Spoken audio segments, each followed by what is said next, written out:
자, 이제 두 번째 파트, 기본 점검 사항. 이 기본 점검이라 하면 이제 저희 회계법인 입장에서 말씀을 드리는 거예요. 그러니까 저희 회계법인이 이것만큼은 기본적으로 점검을 하고 정산한다. 이제 이런 얘기인데요. 요 지금 내용은 지금 저기에 이제 제 PC가 있는데 제 PC에 그 템플릿을 그대로 갖고 온 겁니다. 제가 변형을 전혀 하지 않고 그냥 이렇게 딱 진짜 갖고 왔어요. 그러니까 저희가 이렇게 본다는 거죠. 저희 회계법인에서. 이게 이제 뭐냐면 각종 한도, 이제 비율 준수 여부를 이제 확인을 하셔야 된다. 이제 이런 거죠. 이거는 뭐 요새 다 아시겠지만 지금 RCMS나 이지바로를 통해서 다 연구비를 관리를 하고 있잖아요. 그러다가 보니까 이 감독기관, 뭐 대외 감사기관 이런 데에서 이제 점검을 하기가 너무 편해진 거죠. 특히 이런 한도 같은 거. 그냥 엑셀로 다운 한번 딱 받아가지고 RCMS에 있는 데이터를 전부 다 엑셀로 쫙 다운 받아가지고 나누기 한 번만 하고 쭉 긁어내리면은 각종 한도 준수되지 않은 것들이 다 튀어나오는 거죠. 그죠? 그러니까 감사관들이 분명히 이런 거는 놓치지 않고 볼 거기 때문에 회계법인도 당연히 요거는 제일 첫 번째로 보는 거죠. 그러니까 증빙들 열어보기 전에 사용실적 보고서만 가지고 요거 먼저 체크를 한단 말이에요. 그러니까 보시면 다 아는 내용이에요. 뭐 어려운 내용 아닙니다. 뭐 다 뭐 비율이니까 뭐 얼마에 뭐 몇십 % 내에서 써라 뭐 이런 내용들이고. 그래서 밑에 있는 내용들은 보시면은 뭐 어려운 거가 없고요. 근데 이제 요 맨 위에 거 우리 기업에 대한 얘기인데 기업의 경우에는 현금 인건비 총액이 변경이 될 때 사전 승인 받아야 돼요. 그러니까 예를 들어서 우리 기업이 현금 인건비 예산이 1억이었다. 근데 인원이 더 필요해. 인원이 더 필요하다 보니까 1억 2천을 써야 되는 상황이 발생된 거예요. 그러면 그래 내가 인건비 예산이 1억이었는데 2천만 원을 추가해서 쓰려고 하면 그래 왠지 승인을 받아야 될 것 같아. 느낌적으로도 승인을 그래 받아야 될 것 같은 게 공감이 되는데 여기는 보면 현금 인건비 증액될 때 승인 받으라가 아니라 총액이 변경되면 즉 감액돼도 승인을 받으란 얘기예요. 그러니까 예를 들어서 신규 채용이 안 됐어요. 신규 채용을 하려고 그랬는데 신규 채용이 안 돼서 인건비 현금 예산 1억이었는데 5천만 원밖에 못 쓴 거예요. 채용이 안 돼서. 아니 그럼 못 쓴 것도 안타까운데 이걸 왜 승인을 받으라는 거냐. 응? 왜 승인을 받아야 되냐. 그래서 제가 왜 이렇게 규정을 만들었을까 이제 생각을 해보니까 이제 그건 거죠. 못 쓴 5천만 원을 그러니까 현금 인건비 못 쓴 5천만 원을 반납하겠다. 만약에 난 그냥 반납할게. 이러면 뭐 승인 안 받아도 되죠. 승인 안 받아도 되는데 그게 아니라 와, 이 5천만 원 이게 도대체 얼만데 내가 제로비로라도 뭔가 해서 좀 과제에 모자란 비용을 내가 좀 보충을 하겠다. 이렇게 다른 비용으로 전용을 하려면 그 잔액을 그러면 승인 받아야 된다. 그래서 조금 실무적으로 말씀드리면 우리가 이제 그 사용 실적 보고서 총괄표를 뽑아 보면 현금 인건 우리 이제 기업분들 얘기예요. 기업분들 현금 인건비 잔액이 5천이 남아 있어요. 현금 인건비 잔액이 5천이 떠 있어요. 그 총괄표에. 근데 연구비 현금 잔액을 보니까 3천만 원밖에 없어. 그러니까 이거죠. 현금 인건비 잔액은 5천이었는데 연구비 현금 잔액이 3천밖에 없으면 현금 인건비 잔액 5천 중에 2천만 원은 뭔가에 쓰였다는 거잖아요. 그죠? 그래서 회계법인에선 그러니까 인건비 현금 잔액보다 연구비 현금 잔액이 적으면 전문기관에 사전 승인 공문을 제출하세요. 그런데 수행기관에서 저희 그런 거 받은 거 없는데요? 그러면 불인정. 그러니까 현금 잔액 5천, 인건비 현금 잔액 5천인데 연구비 현금 잔액이 2천밖에 안 남았는데 사전 승인을 받은 게 없다 공문을, 그럼 3천만 원 불인정. 이제 이렇게 되는 거죠. 그러니까 지도새도 모르게 불인정 당하는 겁니다. 그러니까 그런 얘기예요. 그래서 그거 꼭 주의를 하셔야 됩니다. 그러니까 이게 이런 의미로 보시면 되겠다.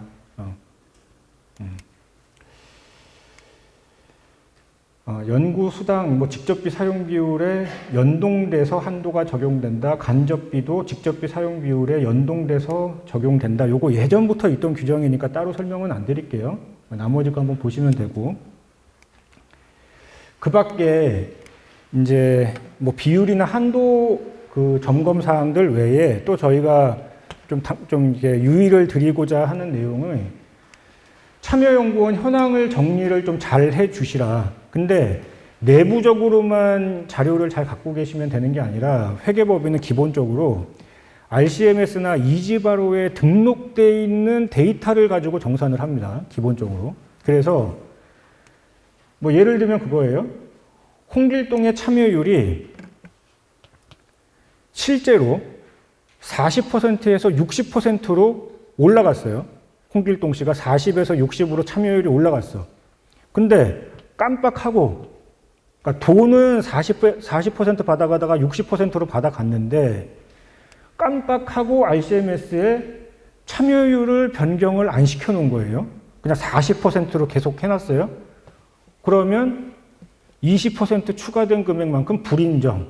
이제 이렇게 될 수가 있고, 기간도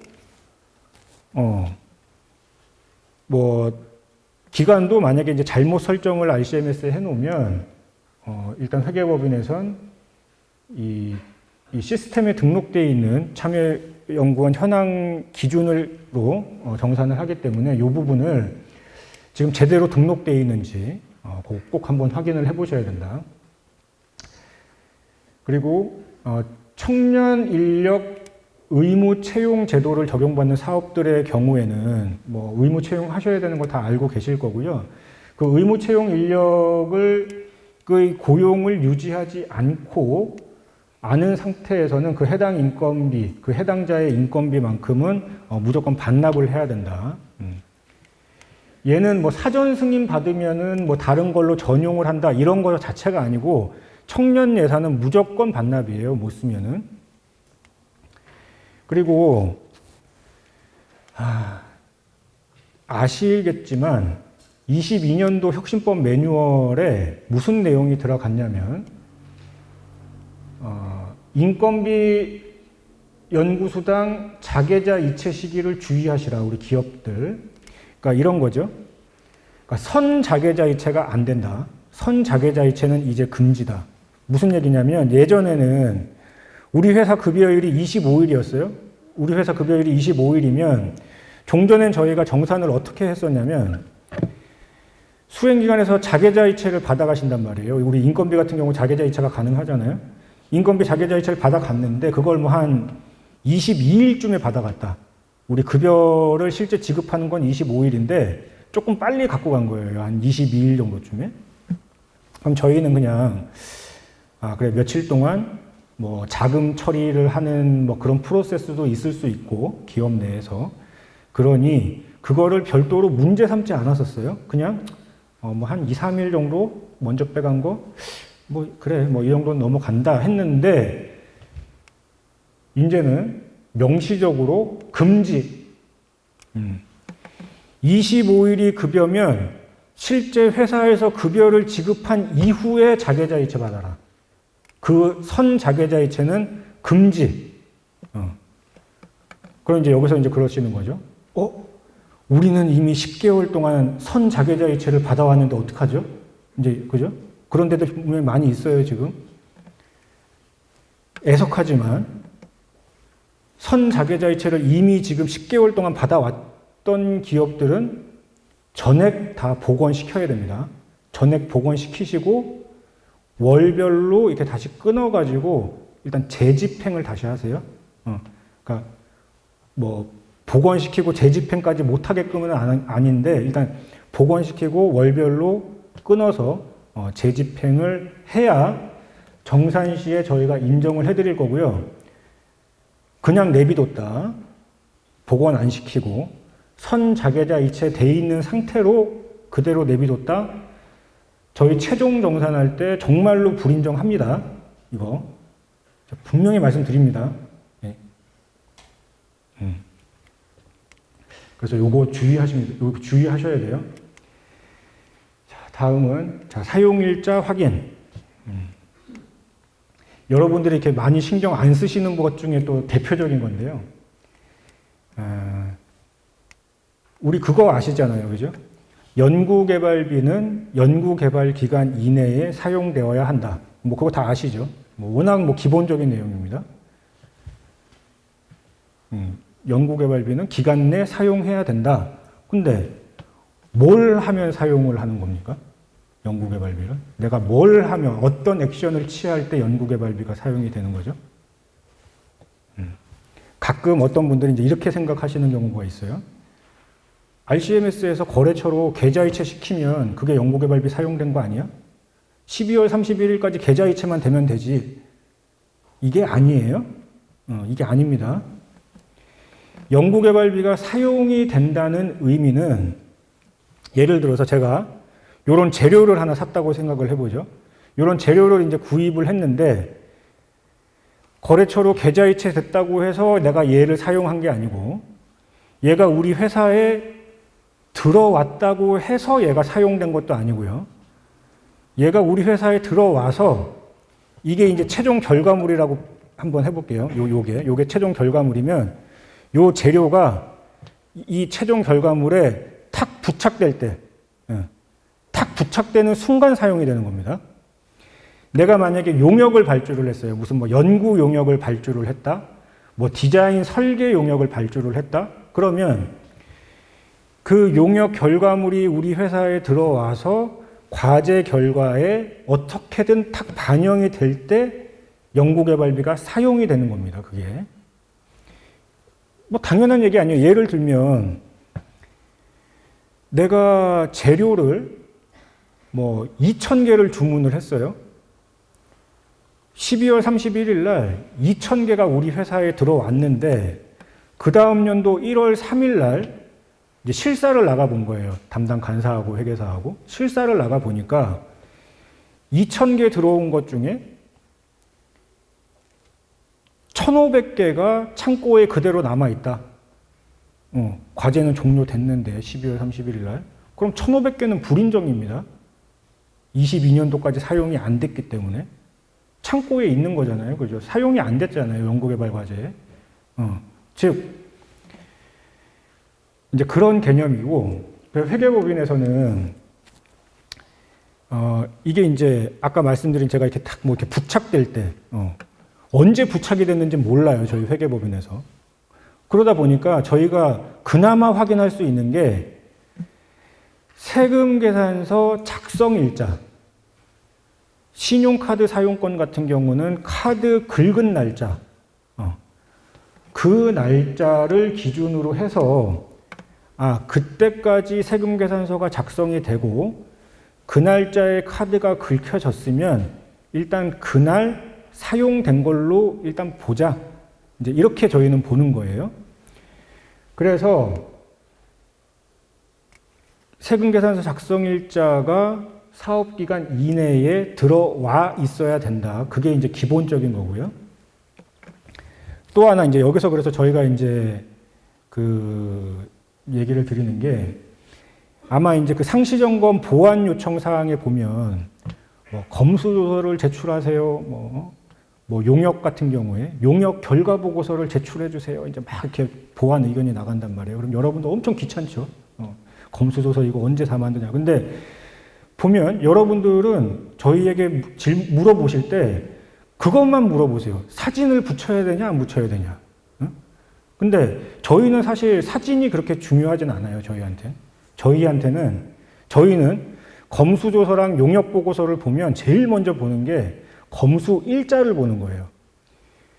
그리고 용역보고서 같은 경우는 용역보고서 일자를 보는 거죠. 왜냐? 그 일자가 사업기간 이내인지 아닌지를 보려고. 저희는 사진을 먼저 보는 게 아니에요. 저희는 사진에 그렇게 관심이 있지는 않고요. 날짜에 관심이 있습니다. 용역 결과 보고서를 딱 저희가 이제 받잖아요. 그럼 보통 그래요. 첫 페이지에는 이제 제목이 나올 거고, 한 장 딱 넘기면 날짜가 나오죠. 23년도 1월 16일 불인정. 이렇게 되는 거죠. 그죠? 22년도에 보고서가 안 들어왔잖아요. 23년도에 들어온 보고서잖아요. 그러면 사업기간 내에 쓰인 게 아니란 얘기예요. 그 불인정. 이렇게 되는 겁니다. 그래서 날짜를 주의하셔야 된다.